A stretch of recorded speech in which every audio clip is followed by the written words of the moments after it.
राती बरी झेम पडली. 4:30 वाजता बरोसो जोगलांचो आनी गडगड्याचो आवाज आनी पावसाचो आवाज जनेलांतल्यान भायर आयकूंक आयलो. अकस्मात पावसाचो आवाज म्हज्याच रुमांत आयकूंक आयलो.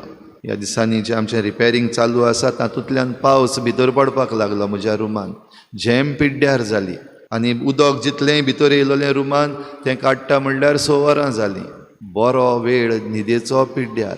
त्या वेळार म्हाका उगडास आयलो. ह्या दिसांनी गाझा, पॅलेस्टीन हांगासर जायते बॉम्बार्डमेंट चालू आसा. जरी तरी फकत 1 वराची म्हजी झेम पिड्ड्यार जाली जाल्यार ह्या लोकांची, जांचेर सगल्या वेळार बॉम्ब पडत आसात, खंयच्या वेळार कितें मोडटा आनी कितें तुट्टा हें समजना, तांचें कितें जाता काय जाल्यार ह्याच बोवाळान तांचे पासत एक मागणें उबारलें. हेंच मागणें तांचे पासत आमी उबारुया. ही शांती बेगीनूच आमकां हाड आनी ह्या लोकांक शांती सवस्काय फावो कर म्हूण